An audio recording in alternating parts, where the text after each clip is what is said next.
Hello everyone. So, this is Ganesh Funde, your editor. Today I am going to tell you about how to analyze your paper. How you can analyze a quick and a resolvable JEE paper. So, we'll make a plan of it, how we will implement it on the JEE exam day, how we will make the plan. So let's start.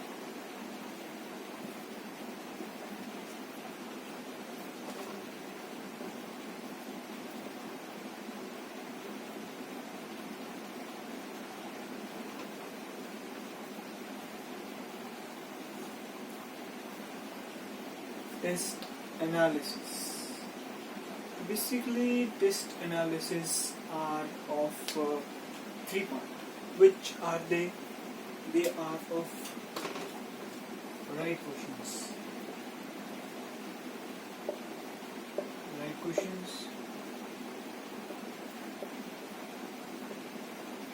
wrong questions, and unattempted questions.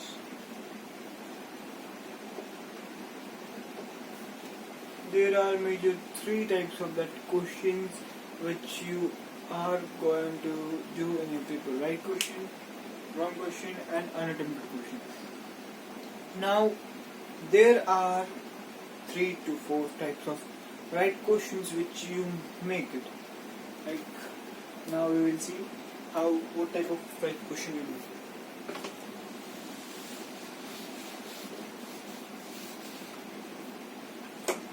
Now, for right question,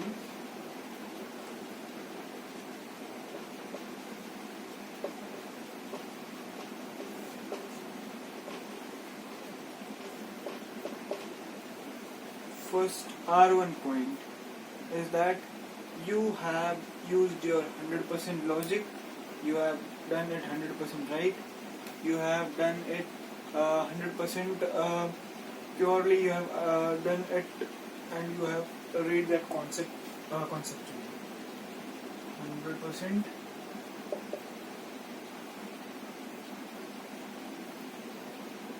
read that topic and 100%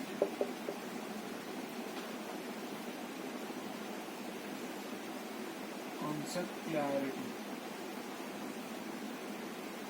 These are the main vectors. R2. Basically, R2 stands for correct within time limit. मतलब आपने इसको भी time, मतलब इसको अपन ने 100% naturally time एक particular time में done हो रखा है, और दूसरा जो है वो मतलब राइट है. R2 राइट है पर तुक्का मार है. राइट क्वेश्चन बट तुक्का स्ट्रेटेजी. राइट डन किया है पर तुक्का स्ट्रेटेजी. सो तुक्का स्ट्रेटेजी हुई पर राइट है, पर उसको हम इस क्वेश्चन को हम तो भी अनअटेम्प्टेड में ही कंसीडर करेंगे, क्योंकि दिस क्राइटेरिया सेज दैट ये सही भी हो सकता है, रॉन्ग भी हो सकता है, संभावना है. Now R3.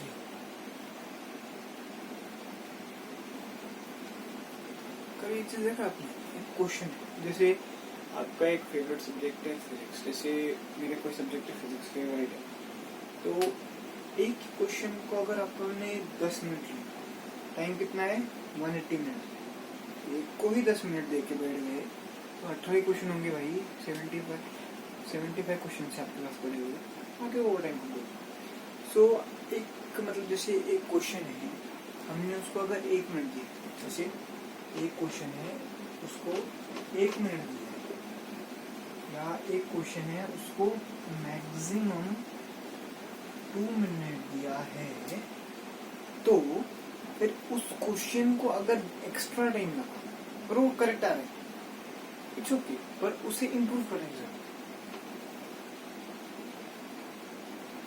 मैक्सिमम से अबव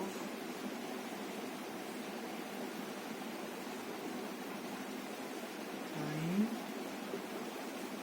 दिया है, मैक्सिमम से अबव टाइम दिया है उस चीज को, तो फिर वो इसमें R3 में कंसिडर हो, इसे must improve.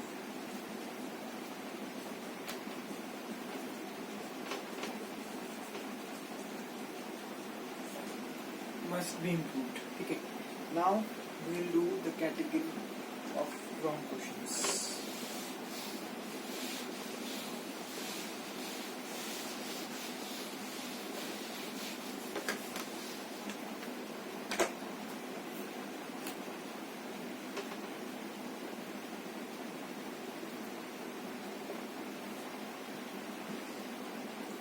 Now wrong questions are classified in three phases. Okay. Now V1. I have made my own notes, जिसे आप रेफर कर सकते हो my own notes, और मैं वो भी भेजूंगा आपको। मतलब ये ऐसे हैं कि you have done the concepts, you have read the concept, but आपको उस टाइम पे वो क्वेश्चन ही समझ नहीं आया, थियरी थोड़ी वीक है, रिवाइज नहीं हो पाया, तो W1 उसकी रहता है। You have not revised.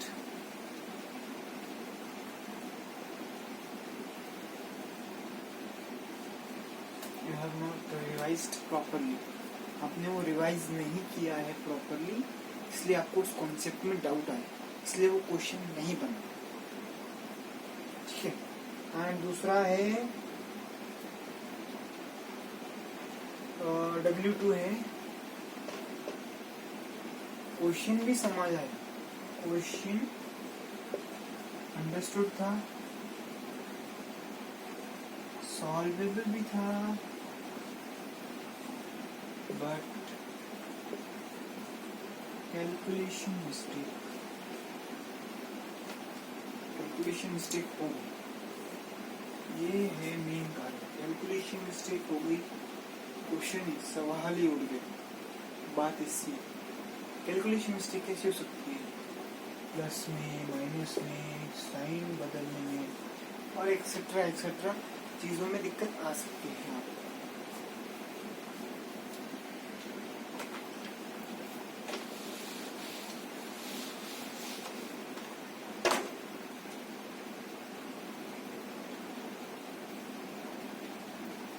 Now third वाला है स्टार मार्कर के रूप में सिली मिस्टेक्स।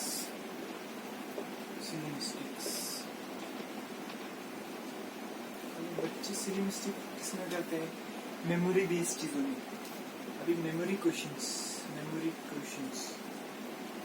ऐसे क्वेश्चंस जो आपने, जैसा एक क्वेश्चन दिया हुआ है, लाइक उसमें पूछा है 0.02 बायोसावर्थ लॉ की बी की मतलब मैग्नेटिक फील्ड बी की वैल्यू है, और उसमें आपको आई पूछा है, तो उसमें आई की वैल्यू एग्जांपल ले लो 1 है, पर अगर वो क्वेश्चन घूम गया 0.02 देखा था उधर, पर उधर म्यू नॉट नहीं, अपन कहते डीएल की वैल्यू sin थीटा की डिग्री थीटा चेंज होगा, तो आपने अगर तुक्के में वो मार दिया तो आपको गलत हो जाएगा। बात इसी, तो ये का स्ट्रेटेजी होगी, 100% वैसे 100% गलती हो बोल सकते हैं, ऐसे गलती हो 100%। और तीसरी है आंसर रॉन्ग मार्क।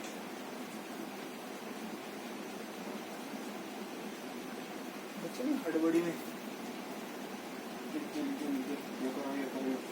ऐसा नहीं करना, हड़बड़ी में कुछ नहीं करना, प्रॉपर वे से सोच के करना है। तीसरा है अपने पास इनकरेक्ट नहीं पढ़ना कभी भी, और जो इनकरेक्ट शब्द है इनकरेक्ट हमारे माइंड में सोचा भाई जो करना है वो करेक्ट नहीं करना, पर इनकरेक्ट में होता है वो चीज़, तो फिर उसमें दिक्कत आती है। तो ये जो शब्द है इसे पढ़ना है इनकरेक्ट को, उसके बाद क्वेश्चन अटूट इसमें इनकरेक्ट पूछा है कि करेक्ट पूछा है। इफ इनकरेक्ट आज इनकरेक्ट करेक्ट तो करेक्ट करो, बात ऐसी। और फिर उसके बाद है अभी अपने पास अनअटेम्प्टेड वाली क्वेश्चन।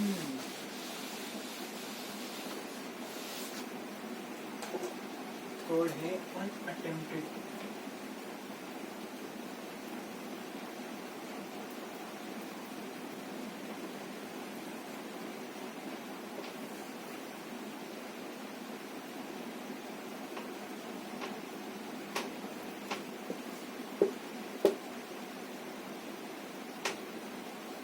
सॉरी थोड़ा बोल रहा है। हाँ, तो पहला है सवाल जो था वो हमें समझ ही नहीं। पहला कॉन्सेप्ट है जो सवाल था वो देखा बहुत देर तक समझ ही नहीं आया। क्यों? मतलब पहले लिखते हैं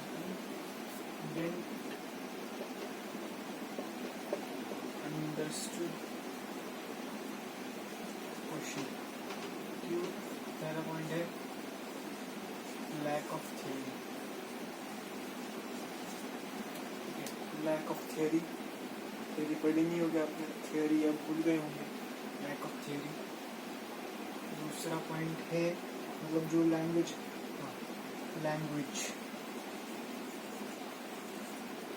बच्चों को लैंग्वेज ही समझ नहीं आती क्वेश्चन की।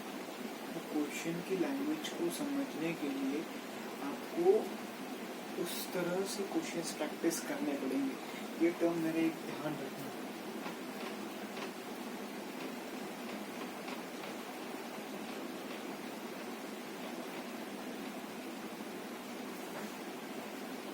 ये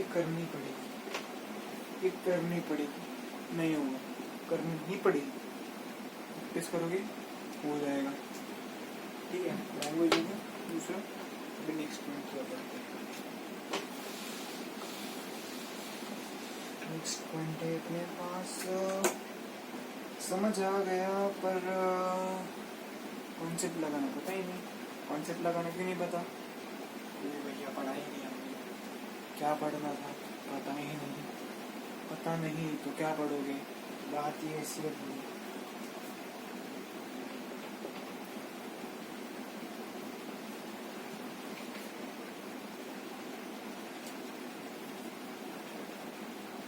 अंडरस्टूड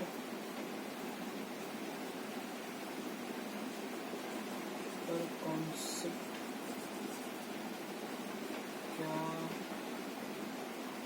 लगाना है समझ नहीं आया। ये बात कॉन्सेप्ट लगा पर तो समझ नहीं आया क्या लगाना है। क्या लगाओगे फिर? है यही तो बनवा दोगे इस्तेमाल। थियरी को रिवाइज करते जाओ। Revise theory rapidly. Consecutive revise theory को पढ़ते जाओ। ठीक है। और थर्ड है लॉन्ग क्वेश्चंस। बच्चों के मन में सोचा अरे भैया इतना बड़ा सवाल दिया कैसे करें, मैं छोड़ दिया चलो आगे। ऐसा नहीं करना, कभी ऐसा नहीं करना। बालक अगर नहीं समझ आए, देखने से अगर नहीं समझा पढ़ो उसे, पढ़ो आएगा, समझे। अगर फिर भी नहीं समझ आया तो फिर डाउट में है और इसके लिए तुम्हें स्पीड इम्प्रूव करनी पड़ेगी।